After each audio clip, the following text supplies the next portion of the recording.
What's going on, everybody? Welcome back to another episode of Weekly Dose of Dano TV with your host here, Dano, giving you the best content that you're going to find on the internet. I promise you, if you stay for 10 minutes, you're going to stay for the entire hour because we're here with Jake, who is the executive director of the YMCA in Camden, which is a branch of the Greater Philadelphia YMCAs. And let me tell you, his story has been absolutely incredible, traveling from coast to coast and impacting thousands and possibly even hundreds of thousands of kids across the nation. So I'm so happy to have Jake here with us for today. Jake, what do you have to say to my positivity posse before we get started today?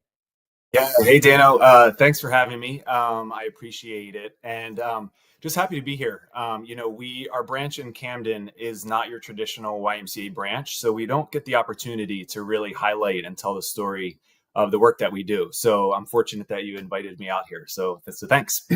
Awesome. And I know that you're really big in servicing the local communities and just everybody that you can. And we're here doing the same thing on Weekly Dose of Dano TV. So everybody, pop a squat, get comfortable in your seats because it's time for another episode of Weekly Dose of Dano TV. Let's get it, everybody. Also, my wireless mouse isn't working. So if you see me going back and forth to the computer, just ignore it. But we got to get the show going. So thank you so much for being here, whether you're watching live or on the replay, because it's time for another episode. Let's get it, everybody.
So everybody, thank you so much for being here. Actually, the mic, like I said, the wireless mouse is not working. So Jake, we're gonna bring you right back on, but I got to spend my time with my positivity posse. So just give us a few minutes and we'll be right back. And here we go. Perfect. Isn't it so funny how technology works? This is funny. So funny how technology works because right when, if you guys haven't noticed, we have a new setup here and, we're a little bit further away from the computer, but it's just so funny how technology works, how it was working all day, the mic or the mouse, but now it's not. And I'm just so happy that this is happening. Number one, because we need a little bit of, I don't want to say failure, but things that may not seem like they're working out for us.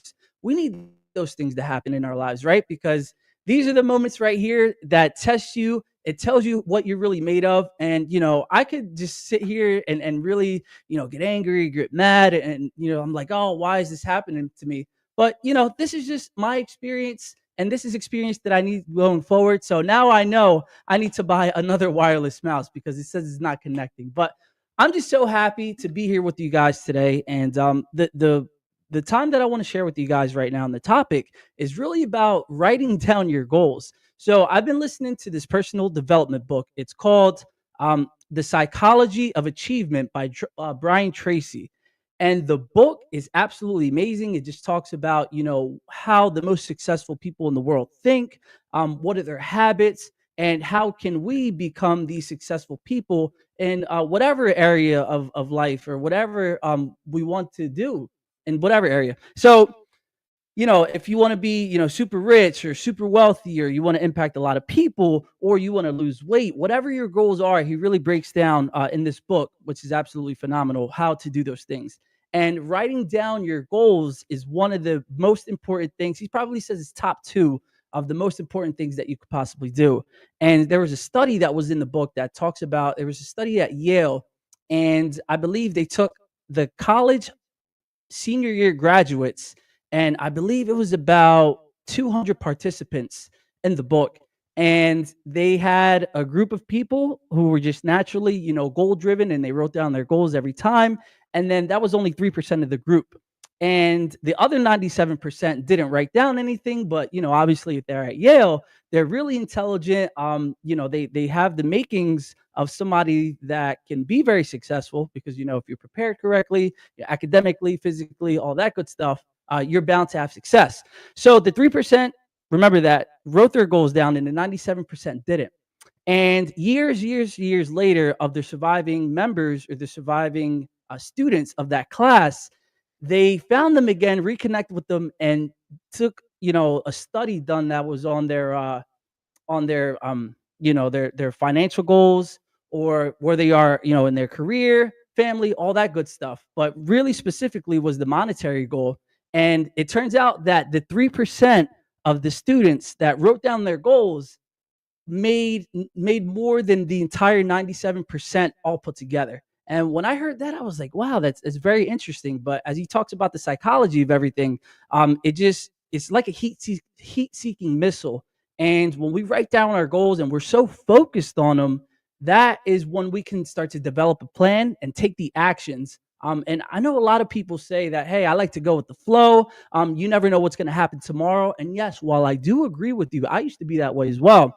Um, while I do agree with that, you have to be open enough to see when the opportunities are coming, but you have to be focused enough to know what steps you need to take in order to receive those opportunities, right? Because you can't just sit at home all day and expect for somebody to just come to your door and say, hey, here's $1 million. No, it's about going to those meetings, or what we're doing right now, having Jake come on the show to share his experiences. And it's through these connections and these powerful times that we share with each other, specifically here on Weekly Dose of Dano TV, that is when we can find the great actions and the great things that need to happen in our lives. So make sure you're writing down your goals, whether that's, on a piece of paper, on a whiteboard. I have my whiteboard. I can show it to you guys because we are coming closer to the end of the year. So maybe in like 3 episodes from now, I'll show you what my goals are for next year. Actually, he says you shouldn't do that. So, but I'll share with you guys anyway. You're my positivity posse. I gotta share with you guys what's going on because I love you guys so much, and this wouldn't be possible without you. So yeah, make sure you're writing down your goals and you are taking the steps to achieve whatever it is that you want to achieve in your life, because it is possible. There's thousands, possibly even millions of other people that are doing it, and if they can do it, you can too. We just need to learn how that it's done. So everybody, thank you so much for being here. I need you guys to drop some fire emojis, some hearts, anything that you have to drop to welcome Jake onto the show, because his story is extremely powerful, and I'm very excited that he is here with us today. So everybody, I love you guys, and now it's time to welcome Jake on with the same love that you give me. So everybody, drop it right now, and it's time to welcome Jake onto the show. Let's get it, everybody.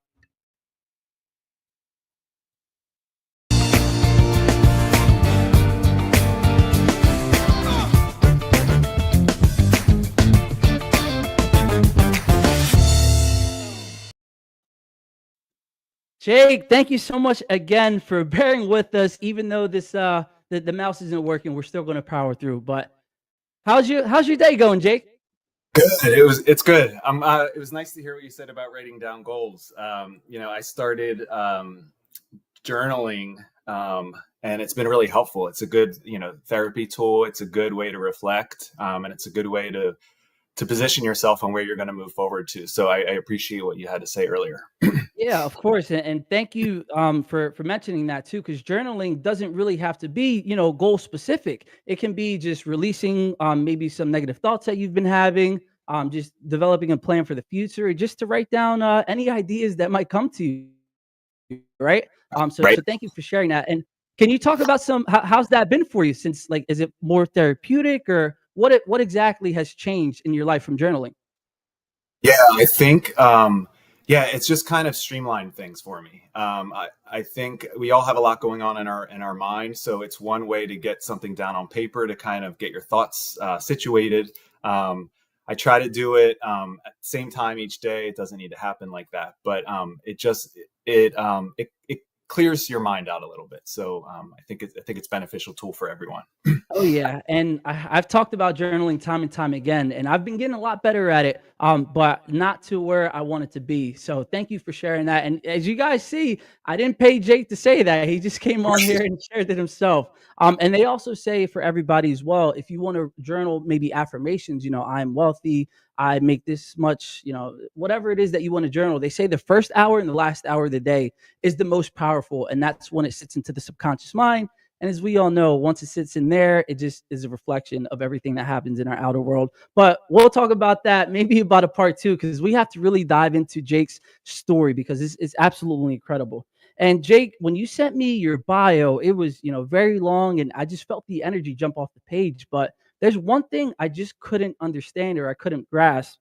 And you came all the way from sunny San Diego over here to the freezing cold Philadelphia. So how have you gotten used to that cold weather? Well, I haven't. I really haven't. The weather is very hard to get used to. I get that question asked constantly. Why did you make that decision? But a lot of it, we were in the middle of COVID and we didn't know what was going to happen. And I felt that. I mean, there was a lot of reasons why I ended up moving, but I was in. I felt like I needed to just make a move. In different ways. I felt like I was kind of plateauing in my life. I felt like I needed to shake things up a little bit. I wanted to be closer to my family. I felt like I was missing out on a lot of stuff. It's not a quick plane ride back and forth. So, so I decided, you know what, let's do it. So, made the move in the middle of COVID. And I'm still adjusting. I have a dog that is from San Diego. She, never really heard lightning storms or thunderstorms before. So, we're adjusting to little things that you wouldn't think you would have to. So, but we just had snow today. So that's also, something a little new for us, but it's been fun. I feel grounded again. I feel like, it's nice. I can, go to the movies with my sister on a Wednesday night or go, grab coffee with my mom on a Sunday morning or, so it's really nice to be able to do that and have the opportunity. Awesome. And yeah, I commend you for doing that in the middle of uncertain times. You were still able to come out here when you didn't know of what was going to happen in the future, and everybody didn't know what was going to happen. So I really commend you because it's very powerful stuff, and I'm pretty sure you would you change that decision as everything unfolded? Would you change it at all or no? I can't answer that, but no, I would keep it. I would keep it where I am. I really miss, my life in San Diego. However, we all have chapters of our lives. This is just a new page to it. I'm ready for, for what's to come. So I don't have regrets. I'm glad that I made the change, and I'm looking forward to the future. Awesome. And yeah, we have so much to talk about when you were talking about the future and the why and everything that you have going on. So could you tell as far as the career sense a little bit about your background of how maybe you got involved with the why, with the start? Yeah. So I guess from the beginning, so I grew up in Newark, Delaware, from Delaware originally, and I went to University of Delaware. I have a degree in exercise science. And when I graduated, I went out to San Diego to check it out, see, hey, do I want to make a move out there? I went out there and never came back. So I wasn't really planning on living there. And it turned out almost 20 years I was there. Probably about a year into being in San Diego, I started working at the Y, and I never really was a YMCA kid. I went to maybe a camp here and there or swimming lessons or but I don't really have that kind of Y story. But the Y was really attractive to me because where I was working at the YMCA of San Diego, there was this kind of Y Without Walls model, which we run in Camden. And I was attracted to that. It wasn't the traditional membership facility where you have a swimming pool and soccer fields. And I really enjoyed that. I really enjoyed not having the same line of work each and every day. I really liked going around. It really taught me how to navigate the county of San Diego because I worked in a lot of different branches in the county of San Diego. So I really enjoyed that. And our YMCA that I was working for was community support services. So we supported all of our branches in different ways. And one big portion of that was in the 0 to 5, working with kids in 0 to 5. And I learned so much about the importance of that age, how important it is, and how much learning takes place, how much brain development takes place, what we can do to combat trauma that's taking place, the protective factors that we can work and instill and incorporate into programs that we facilitate with kids later in life. Just act as that piece of resiliency that kids are looking for with child development and to combat trauma that's taken place. So that just resonated with me. And I said, I can see the importance of this. So I continued my career there. And I continued to work when I moved out to the East Coast back here. I continued to work for the YMCA of San Diego County for probably 4 or 5 months. I was grateful to have that flexibility, hour time difference, 3,000 miles away. I was grateful for that. However, me not being in the community was a really, really hard thing to do, to run programs and oversee programs and make policies changes. And, all of that was really, really difficult if I wasn't physically there. So I wanted to continue my career with the Y because I really stand behind what the Y does. I stand behind the mission. I believe that we make a difference in communities and families, and I wanted to continue that. So Greater Philadelphia Y had a position open at the Camden YMCA, which is in New Jersey. And I didn't really understand that because Philadelphia is in Pennsylvania. This is another state. And then I realized that this bridge is the connector. So, yeah, but I really want to touch on that. And I'm going to let you finish. But when you heard of Camden in the YMCA, did you hear of any negative connotations, or were people like, oh, don't go over there because it's Camden? To be honest, there was that. However, my work in San Diego, we worked with a lot of these underserved areas. So it was really in my repertoire. This was what I did. So it didn't faze me at all. The only thing I was a little nervous about was not really knowing the geography and not really knowing the community maybe, or the relationships that I've now built since then. But that was my only, I wouldn't say hesitation, but that was my only, concern coming into that. So I started working at the Camden YMCA, and it has been great. We have not, like I said before, we run a Y that we call it a Y without walls model. All of our programs that we provide are out in the community, whether it's in the school systems and after school space, other community-based organizations, out in parks, other community centers. What we have in Camden is office space, administrative space. So eventually, I think we might do some teen programming in our conference room in the back there, maybe next year. But currently, Jake, you're getting a little bit ahead. We're going to get to that, talking about the future plans for everything. Actually, we love your story, and thank you so much for sharing that. To hear that Camden is in good hands, and the fact you actually had experience to help kids that may be going through the same things, even though they're on the opposite coast from one another. Right now, we're just going to hear a quick word from our first sponsors, which is Great Success. If you have any kids out there that need tutoring, he can do it online for you, and we're going to play his commercial in a second. But I'm so glad that we got through that, first segment for everybody. So everyone, now that you know who Jake is, we're really going to dive in the next segment about what programs the Y offers, and really getting into the nitty gritty of what the Y is. So here's a word from our first sponsors, and when we come back, we're really going to get down to the brass tacks of how Jake is really implementing all the services that the Y has to offer. So don't go anywhere. Like, share, do whatever you have to do to raise your vibrations, because we are here for another episode of Weekly Dose of Dano. And here's the word from our sponsors.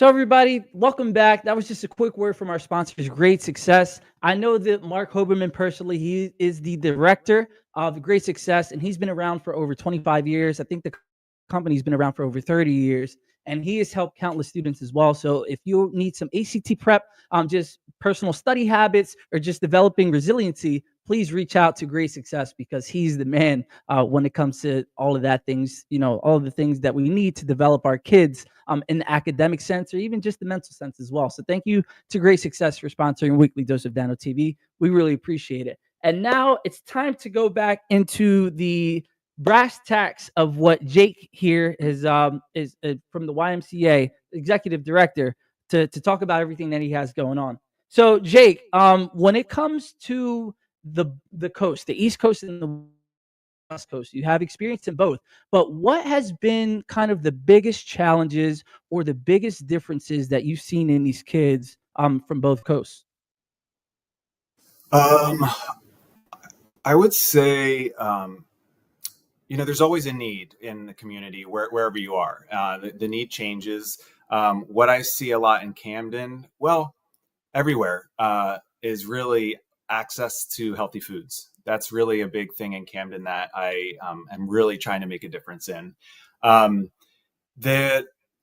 think for me too, like I mentioned before, because we have to lean into relationships in the community, that's been a real North Star of mine for making our work kind of move forward, is understanding the school systems, knowing who is reliable, what corporations we can tap into, what different funding streams we have, because our programs are all free, which I guess we can get into that later too. But I really just think navigating the area, and really making sure that I'm familiar with who's doing what, who has what areas of expertise everyone can bring to the table, because I can't do it all alone. My team, our Camden Y, can't do it all alone. So we really, really tap into everyone else for those areas of expertise that they can bring to the table. Yeah, and can you talk a little bit about since that's been a huge problem, can you talk about some programs or people that you've worked with in order to make that change and to help these kids get access to healthy food? Sure. Actually, program we ran this summer. It was the first time. It was a pilot program. Can't wait to keep it going this summer again. It's called Camden Y Kids Cook. We had some funding from BNY Mellon Bank, and we partnered with Cathedral Kitchen to make this happen. So I wanted to do a little something more than just providing meals to kids. I felt like, what's that second layer? What can we do to initiate some learning behind it? So we partnered with Cathedral Kitchen, and what they did was they prepared meals for us every Friday for 6 weeks in the summertime.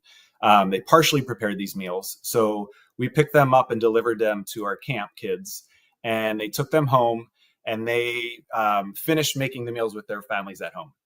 Each week had a different kind of cuisine, Mexican, Italian, and each meal kit had a recipe card that was prepared or that was developed by Cathedral Kitchen that showed these kids how to make and finish off the meals at home. We also asked them, to share on social media. But the hopes of this program for me was kids were, it was educational piece. Hopefully they were developing maybe a passion for nutrition and for healthy eating, healthy habits, and maybe boosting self-confidence. I mentioned before some of those protective factors that really can kind of balance out the trauma or to assist kids with healthy development. So it was a great program. Really, it utilized a lot of resources in the community, right? So we used Cathedral Kitchen for in their areas of expertise. We tapped into volunteers to go and pick up the meals and bring them to our camp. There's actually 2 locations. We had a camp and a soccer clinic running at the same time. So both of those programs received those meals. And kids really liked it. They shared, every time I saw them, they talked about the dessert that they had. That wasn't what I was looking more towards about how they cut up vegetables or whatever it might have been. But if they had a cookie, it's chocolate chip cookie, that's fine. But it was good to see, and just to bring a smile on their face and see how they really gravitated towards the program was really fun. So we are going to continue that again this year and hopefully scale it out. I think that last year it was just in the summertime. I'm hoping to do that again this summer, and also incorporate it into the schools that we're in. Also, that maybe we can do Friday take-home meals with those kids there also. Wow. Thank you so much for actually doing that, because not a lot of people, I guess, understand, or they don't put the value on eating good meals, right? A lot of the things that happen in our lives that we may not want them to, or they might be negative, stem from food problems, right? Not having access to healthy food, whether that's, physical problems or mental problems too, because if we're not feeding ourselves and giving ourselves the proper energy or proper brain food to get through the day, you guys can think about probably a plethora of different things that have happened to you just from not eating well. So just the fact that you're going down to the brass tacks and getting to it through food and healthy eating, thank you so much for doing that. Because it is a problem. And even for somebody like me that's a little bit older, I know it's been a big focal point of mine to really focus about what I eat, because as we all know, if we eat well, then we feel well. If we feel well, we can perform well. And when we perform well, we're really unstoppable. And I kind of want to pivot into the mindfulness side of everything, because even though, yes, the physical health is a part of it, mindfulness and mindfulness practices are another step in the right direction as well. And I know that you are a big fan of yoga and, like you said, journaling. What practices of mindfulness are you incorporating? Maybe it can be from personal experience that that you've had, but what mindfulness practices are you putting into the curriculum for these kids as well? Yeah. So that was really important this year for us to focus on the quality of programming, right? So kids we're coming out to schools and facilitating program. We might have 10-week sessions, 12-week sessions, whatever it may be. But how do we know that how do we know that this is successful? How do we know that we're making a difference besides showing up and maybe teaching a sports skill?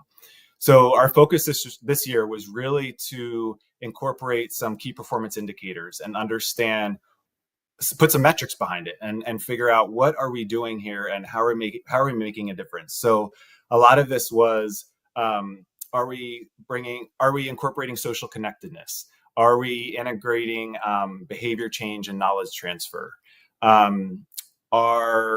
Is there participant satisfaction? So a lot of these things, is there character development that's woven into our fundamentals of soccer at the same time? So it's more than just a sport. It's more than just riding a bike. There's a lot that goes into it, and I do have to give credit to the team at Camden. This isn't me at all. They're on the front lines, working with the kids. They're developing curriculum. They're studying. They're working with their colleagues on who's responsible for what. So there's a lot that goes into it, and I'm glad I have the opportunity to let people know that it is more than just going out and kicking a ball around, or more than just go riding a bike. It's really, there's a lot of character development that's taking place. And thank you so much. What did I tell you guys? He is all about these kids and serving others, and he's humble too. You heard his answer. He says that it's all everybody else, but as we all know, if the leadership isn't where it needs to be, then it'll trickle down. But thank you so much for being just there for these kids that they may not have, a father figure or just an authority figure in their life. Thank you so much for being that. And it all stems from you. So you can't give them all the credit. I know as much as you do, but thank you for everything that you do as well. We really appreciate it. And I know I appreciate it seeing these kids growing up in, I'm from Camden as well. So seeing them in the city, to know that they're, getting these healthy habits, eating habits, but, mental resilience, mental habits as well. That's very key. So thank you so much for that. And in this last year, I know you can probably come up with 80,000 stories. But can you talk about one moment that has really touched you in this last year working with these kids in the city of Camden for the YMCA? Yeah, I'll never forget this.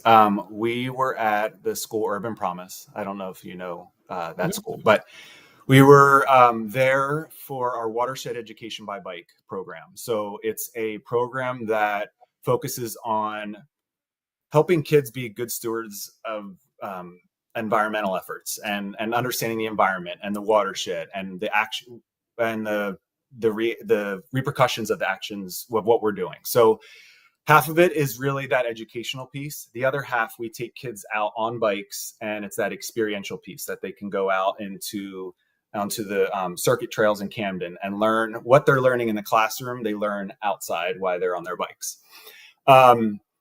I grew up riding a bike. It wasn't anything, my friends down the street, we all had bikes. It was a way of life.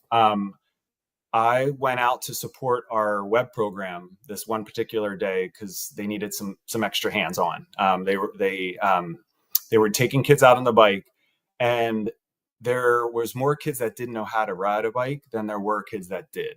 So we spent a lot of time that day. It was like a 4-hour morning. I devoted that whole morning to this, going out to the school. And I was, holding the back seat of this kid. I'm 6'2". I think this kid was almost as big as me. And, I'm holding the back of the seat and the handlebars, and I'm letting him go, and I'm like cheering for him. And, and he never rode a bike before, and the smile on his face. And, I thought he was going to cry, and it didn't happen. But he was just overcome with joy. It was amazing to see how happy he was. And just those little things, I would have never put that together, that this kid that I was working with just never rode a bike. So something like that. Another really cool thing that happened this year is we started a volleyball program, a boys volleyball program and a girls volleyball program. And we did that because schools said that they wanted it. And that's the thing that's really, really great about our Y is because we're not traditional Y. I feel like I said that 3 times already, but because of that, we can really design and create programs that meet the needs of the community that maybe other Ys or those traditional Ys can't. So we found out that schools wanted volleyball, so we made volleyball. One of the teachers wrote an email probably a month ago or so. She said the team, all the girls made their high school team, which never happened before, and they actually went to states this year. So if we did not facilitate that program, these girls would have never had the opportunity to play. So just really, really cool things happening, and we're just providing more access to more kids with more programs. That's really what we're doing in the end. And hopefully, kids develop a passion, they can run with it. That's what life's about. Yeah. And, thank you so much again. I told you guys his influence and his approach is just so amazing because you are providing opportunities that these kids might have never even known that they had a passion for. And like you just said in that story with going to states with the volleyball team, you never know who might have been inside of those stands as well. There could have been college coaches. There could have been professional teams if they do have those. I'm not sure if any, teams off the bat, but it's just giving them a sense and a safe space to understand that no matter what they're going through, they can always have a healthy outlet to really, put all their struggles or their anger or anything that they might be going through into healthy habits. And that's so important because you're just providing opportunities and you never know what opportunity. It doesn't even have to be in the sports field. Like I just said, if there's somebody in the crowd that maybe is going to give them a job opportunity or just to be a friend. It doesn't have to be anything super life transforming, but that all doesn't happen if you're not there. So thank you so much for doing that as well. And I know sports is a big outlet for you for these kids as well. And I know for me growing up, speaking about riding the bike, I wouldn't even. I did have a bike, but I wasn't allowed to ride past the corner because, it's a dangerous city, things like that. But sports for me I still play basketball to this day, and I still keep relationships with the kids that I've played with before. So why is sports so crucial and a focal point for the YMCA? I think it's just bringing people together with something that is enjoyable. Yeah, I mean, it's a quick answer, but I think that's really it. I think that the YMCA connects people, and that's one way to do it. However, I do like to say though, the Y is more than just a gym. Cliche as it is, we are providing these programs. However, we have a lot of other educational programs. Like I said, we have some food programs. There's kind of the sky's the limit. If there's a need and we can support it and it makes sense in our strategic plan and it aligns with the vision, let's do it. So I really just think that sports and yeah, it's an opportunity to bring people together. Yeah, and you mentioned your dog earlier, Piper. Does she come out to the sports events to the kids as well? Have they met Piper? No. She used to be a lot more friendlier than she is now. I think that move from coast to coast really, aged her. So she's kind of a grumpy old lady right now. So I don't bring her out too often. Maybe I'll go hiking with her on my own, but I don't bring her out to the sports events. Yeah.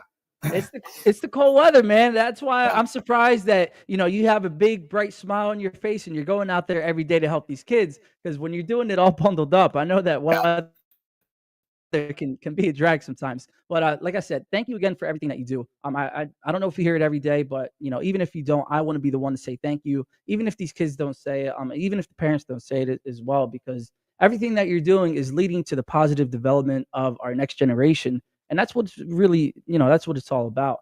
And we're just going to hear a word from our second sponsor. It Takes a Village Housing. Thank you so much. It Takes a Village Housing.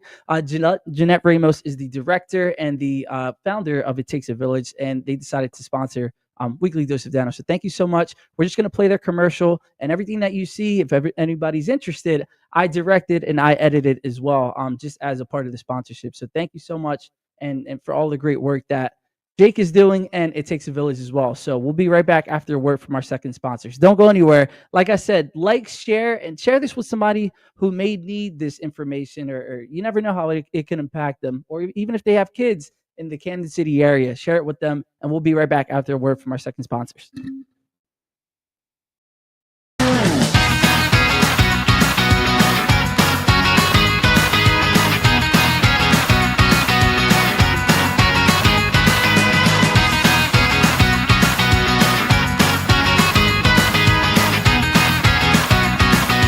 Takes a Village is about keeping our families together.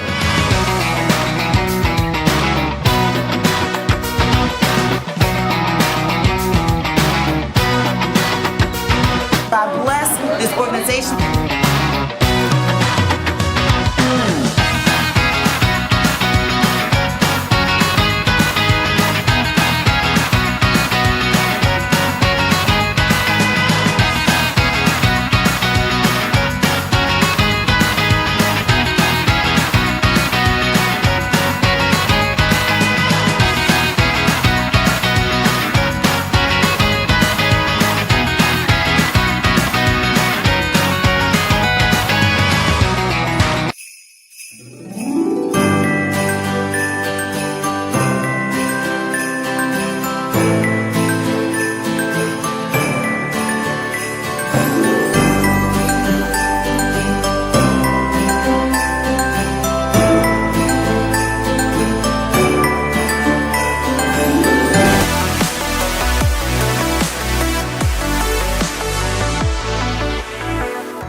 So everybody, thank you so much for being here live or on the replay to watch this episode of Weekly Dose of Dano TV. It wouldn't be possible without you, my positivity posse, and it wouldn't be possible without the great leaders in the area and around the world, as you already know, since we've had international guests here on Weekly Dose of Dano, but it wouldn't be possible without you guys. And I really appreciate every single view, every single comment, and just every single positive ounce of love that you've given me and to our guest here on Weekly Dose of Dano. But now we got to get right back into it, Jake, because we only have, it's not going to be too much longer until this great time is over. So let's get right into it. Jake, I know that if you had to give a number, how many students or participants of the program have you impacted? If you had to give a guess. This year? Just as a lifetime. Oh, yeah, hundreds of thousands. Yeah.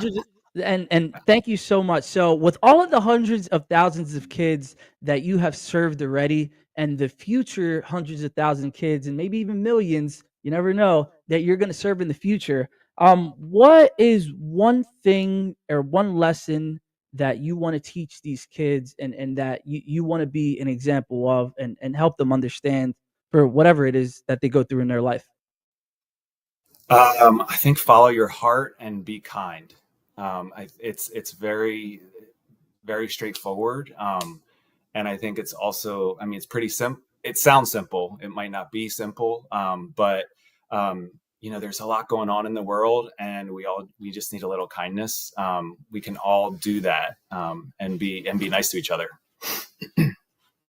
And I agree with that 1000%. They say the quickest way to feel better is to help somebody out with whatever they're doing. And this was literally last night. I didn't think I was going to bring it up right now, but I guess I am. I just went to go shopping really quick, and I went to go look for a certain drink, and it was a like a sports drink. And when I went to go, they didn't have it stocked up or anything. And I'm like, I asked the guy, I said, hey, do you know if they stopped selling it or what the deal is? He was like, you know what? Let me go check the back and I'll be right back and I'll let you know. He goes back there, no luck. They didn't have what I was looking for. But I don't know. I just felt so compelled to tell his manager, like, just the fact that he went to go back there and take that, thoughtful action. I was just very, very grateful. And when I was writing down the compliment that I wanted to give to the individual that was working at the store, I just felt this overcoming or overwhelming sense of gratitude and appreciation. And not because of, like I said, not in a pompous way, like, oh, look at me, I'm giving this guy a compliment. No, but just the fact that he was able to do that. And when you recognize and when you help others, for whatever, how big or how small, even if it's just a smile, that's the quickest way to really turn around anything that we might be doing. That if we're feeling down in a negative, if we're feeling down in the dumps or we're going down a bad path, just try it, everybody, especially during the holiday season. I know that it's the easiest time now because it's so contagious to spread that love and that joy. And Jake, I kind of want to touch on that. Why is that? I mean, there's so many things that you could have chosen that you want to help these kids understand, but why is that the one thing that resonates with you the most? Well, I think everything stems from self-compassion. I think, when you love yourself, when you portray that, when you embody that, everything else falls into place. So I think it's, that might be kind of very esoteric thinking. However, it can be distilled down, when you're working with kids. You can talk about sharing or caring or respect. Mhm. There's a lot of different ways to approach it. And that's kind of going back to what I was saying before, how these programs, there's a lot more that's integrated into it than just the physical component of the sport that we may be teaching. So it all stems from self-compassion and self-love. And that you can take that wherever, in whatever field that you do or whatever your hobbies are. And another thing, nobody can ever take that away from you. When you have that self-love, that leads to that self-confidence. So when you go out there into the world, you can be that light and that source of positive energy that other people need so desperately now more than ever. Because like as Jake said, there's so many negative, just scrolling on the internet or turning on the news. It's important that we take care of our minds, take care of our bodies, and we're on the right path to success. And Jake, for all of the different organizations that are out there, and maybe it might be in the local side or just even nationwide, um, do you feel as though you have to go out and try a little bit harder to be a beacon of inspiration for these other organizations? And if so, have you noticed any other organizations, trying to not copy like your style of positivity, but kind of been influenced in any ways that you've done or any programs through the Y? Um, I would say no. Mhm. I'm the type of person, I don't like a lot of fanfare. I don't like a lot of I like to stay behind the scenes. I like my work to kind of speak for itself.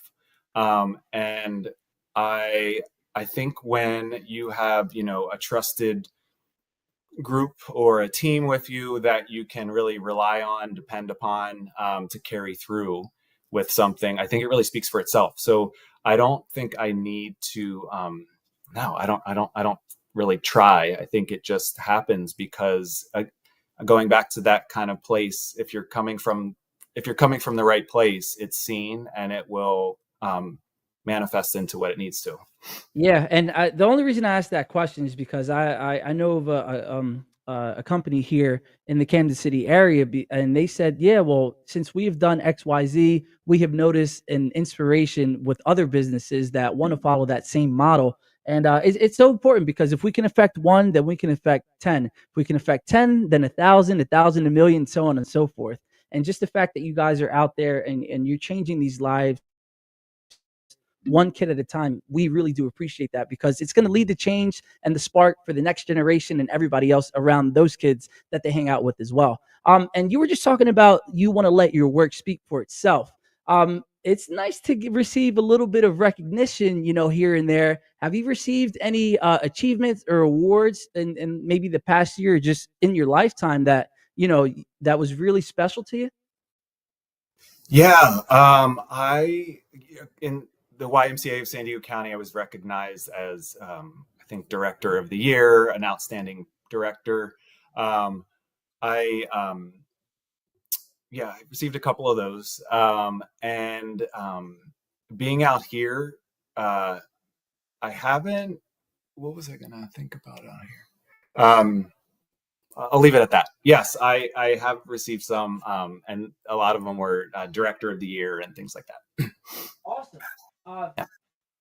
Let's see. Come on. Come back here. Come back. All right. Hold on. That's not what I want to do. I want to do this. There. So I want to show a picture with everybody really quick on the screen. And would you be able to tell us what's going on in this picture and describe what's going on in this picture?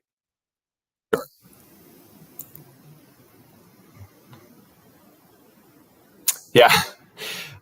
So we were at an event at the Kroc Center.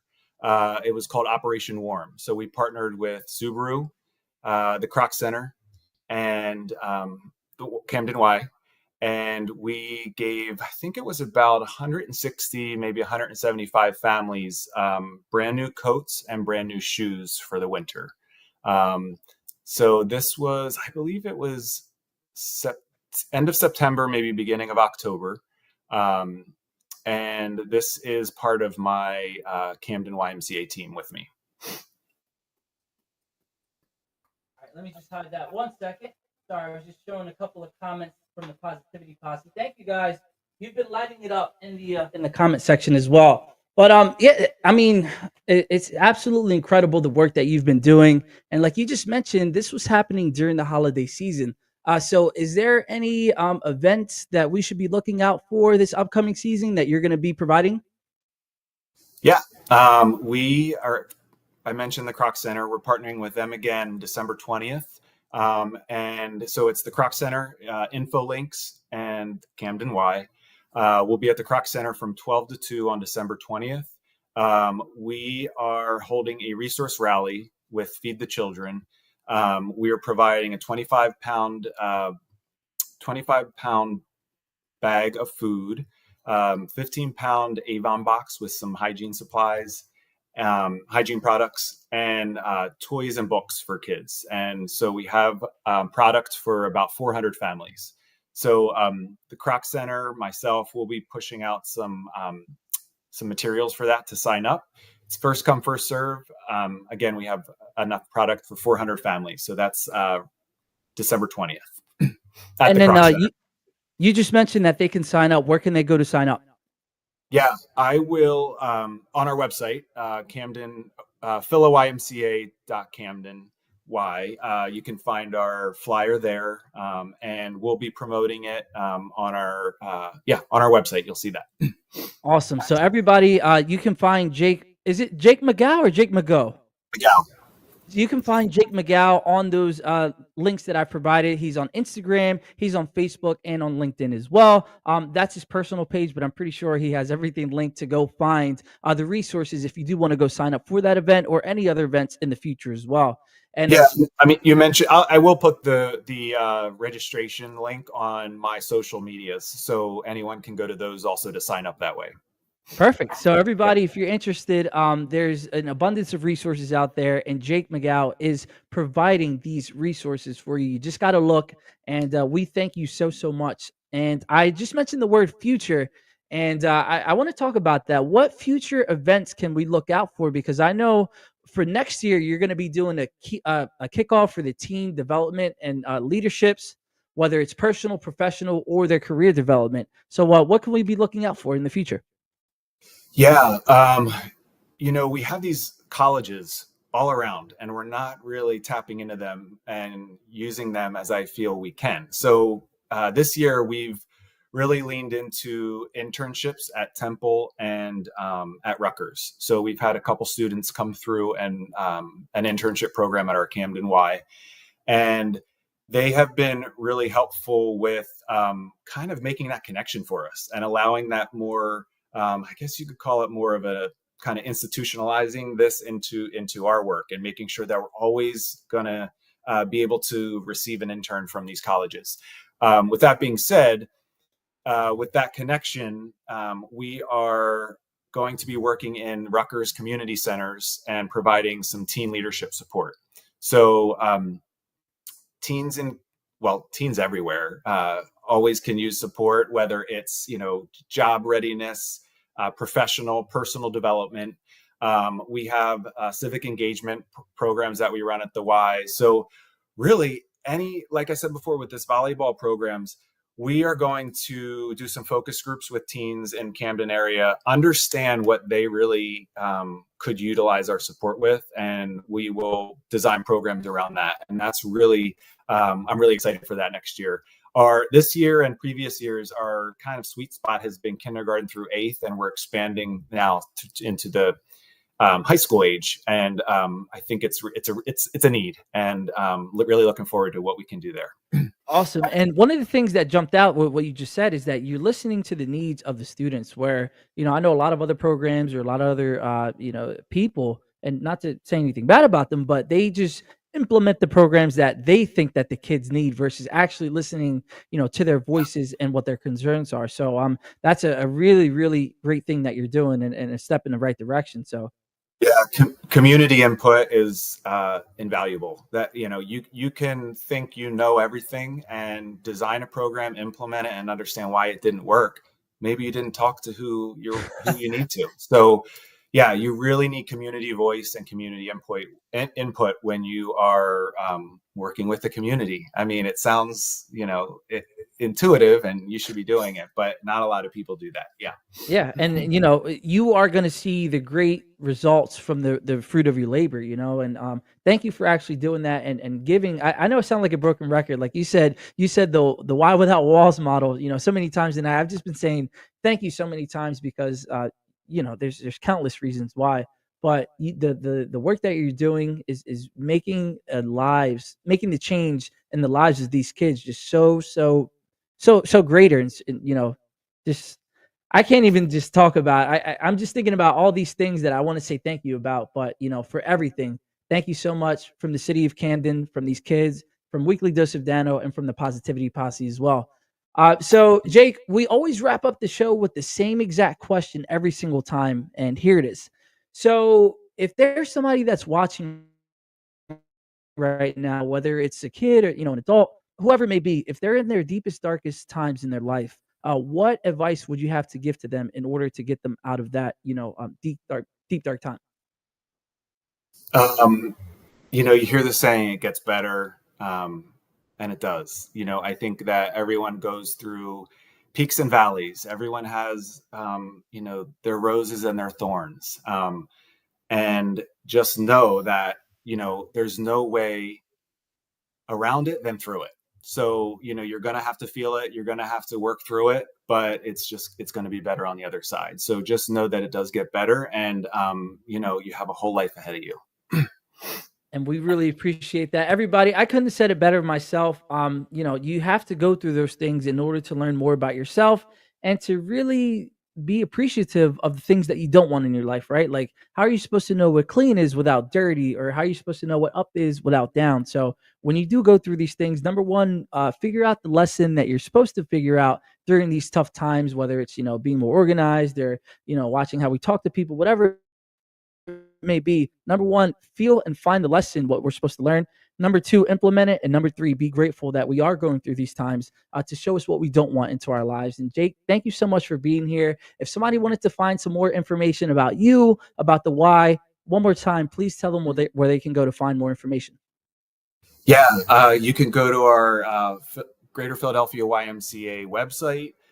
You can go to my social medias. They're all Jake McGough. On Instagram or Facebook or LinkedIn. I have my personal and professional are kind of intertwined. So you might see a little bit of this and a little bit of that, but it's all there. So check it out. Awesome. Well, thank you so much for the great work that you're doing. When I go to follow you, I'm going to be excited to see Piper and to see all the great works that you're doing in the community. And again, thank you so much for coming to this, this community, Camden specifically, and taking on the challenges and really trailblazing the way for the people that you work with and for the kids that you are impacting as well. So thank you so much. And to my Positivity Posse, thank you so much for sharing this hour with us, whether you're live or on the replay. You guys have been absolutely lighting it up in the comment section. And I really appreciate everybody for doing that and for spending this time with us here for this week. And next week, we have a very special guest coming on. I can't tell you who it is just yet, but be on the lookout on social media because I will be dropping hints for you guys. Jake, thank you so much for being here. We really do appreciate it, your time and your energy and your efforts on Weekly Dose of Dano TV. So everybody, I hope you have a great, safe weekend. Make sure you be very safe this weekend because I know a lot of people are going holiday shopping. And I know traffic can be crazy and people can kind of lose their minds when it comes to getting something 75% off or maybe even 25% off. But be safe out there and always remember to be the best version of yourselves. And in order to do that, you kind of have to go a little bit inwards and to figure out what that looks like. So identify it, figure out what it looks like, have that self-confidence, and you will achieve anything that you can or that you put your mind to in this world. So Jake, thank you so much for being here. To my Positivity Posse, thank you. And I'll see you next week for another episode of Weekly Dose of Dano TV. Peace, everybody. All right. Let's see. My computer, see? I told you when it comes to this technology. Oh, wait. Nope, that's not what I meant to put on there. That's actually pretty funny that came up. I was working with Lauren the other week, but Lauren's my guy too. But we'll be right. Have a great night, everybody.